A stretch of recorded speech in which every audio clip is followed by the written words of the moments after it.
Hello everyone and welcome to tutorial video number 2. And today we are going to cover up the power up and safety inspection of the aircraft. So first a disclaimer, I'm not a real world pilot, so everything might not be 100% correct, but it should be good enough for a realistic flight inside the simulator. So yes, then we can begin. So we begin to check that we have everything we want on board. So if it is dark outside, you can turn on the battery now and turn on some light with the light switch up here. If it's daylight like it is now, you can just go back and begin. So we begin with the fire or the crash axe that we have that on board and the fire extinguisher. We have the 3 gear pins and the manual gear extension door is closed and locked. Very important that this one is closed, because if this is open like this, that is going to block the mechanical landing gear lever. So if you then try to retract the gear after takeoff, for example, it won't go up because it is blocked. So very important that this one is closed. Then we can check here, if you go to the side, this is easier to see. Check that all the circuit breakers are in place. And they are, no one is popped. Then we can continue up here, we can check that the park brake is set. If gear or brake cooling is required and you have the chocks in place, you can release the park brake, but normally it should stay on. The engine start levers at the cutoff position, flaps. It is a 0 position and we can see that it is matching with the indicator up here. Frost levers at the outlet position and the speed brake in the down detent. We've got to check that the landing gear lever is actually physically down and that the wipers are in the park position. So then we can jump in the captain seat or first officer seat, whatever you prefer, and we can start up the aircraft. So you can begin with the battery. And now if you don't have external power on or available and you want to use your APU, turn on the left aft fuel pump, and then you're going to start the APU and turn on the generators here when the APU is available. We have ground power, so we're going to turn that on now. And you can hear the aircraft is powering up and the displays are now lighting up. So after we have turned on the external power, we're going to do some other things. First thing we're going to do, we're going to arm the emergency exit lights like that. You can just close it up. We're going to check the attendant button. That works. We're going to turn on the window heat and check that all the green lights are illuminating. The probe heat, you turn that on if it is 3 degrees or below and visible precipitation like rain, fog and snow, so on.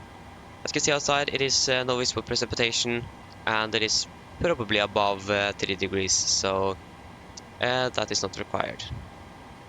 We'll continue down here. We're going to turn on the voice recorder, set back to auto, turn on the video light. If it is dark outside, you can also turn on the logo light, but it isn't dark outside, so we're going to leave that in the off position. So as you can see, the aircraft is now powered up and the displays are now live.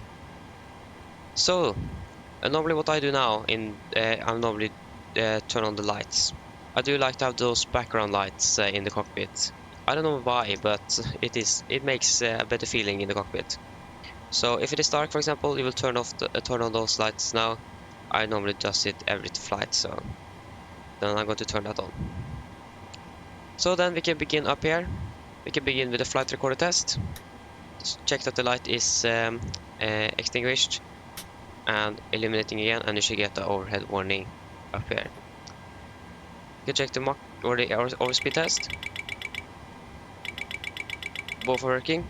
For the stall test, you need to have AC power on for 4 minutes for it to work, or that means external power or APU power on for 4 minutes. You can check. It doesn't work, so we need to wait a little bit. Then we're going to turn on the IRS to nav on DC, and then it should go over to nav very soon. There you go. Nav, or align, and align. And if you change the knob down here, you can also get when it's going to be aligned, and that's going to be in about 15 minutes. So then we can go down here, we can do the fault in-up test. We get to the 2 lights there and our read light up here, and we can do the fire test. So we get the wheel well, the 3 reds here. Check that you're able to cancel the warning, and the test is over. You can check that the fire extinguisher bottles for the engine and the APU is filled up, so 3 greens and 3 greens. And then we're also going to do the cargo fire test. So 2 greens, and you get the warning and the fire warning. Yes, and then you also can do the light test. So we have a specific flow we are going to use. We're going to go through that now. So on the aft overhead panel, we're going to go from right to left and check that every light is working, and it seems like it. If you go down to the forward overhead panel, as you can see, the panel is divided into 5 sections. We're going to go from the top to the bottom and go straight like this. Begin up here, go down, everything works here. Same here, everything is eliminated. Here as well. And here, and as you can see here, the 2 packs lights doesn't work. That's a bug in the 77800. So these 2 normally should light up, but they don't. It is lighting up properly in the 77700, but yeah, in the 800 it doesn't work. And then we're going to go from the right to the left. Same here, from the right to the left. And then we get down here to the center pedestal. As you can see here, the wheel well light is also not illuminating. That is correct. So that should be extinguished, and that is going to be on the fire test. And we can go from the top and down, top and down, oh, and top and down. And also, if you see the lights here, they are also going to be extinguished for the tests. That's the 2 lights, this light panel here, there, and the wheel well light. That's the only lights that should be extinguished throughout the test. There you go, and that was the test. And now we can go back up the overhead panel and check the stall warning is now working. Check the left and the right side. So yes, normally then now we will go into the FMC and set it up. So that is what we're going to do in the next video.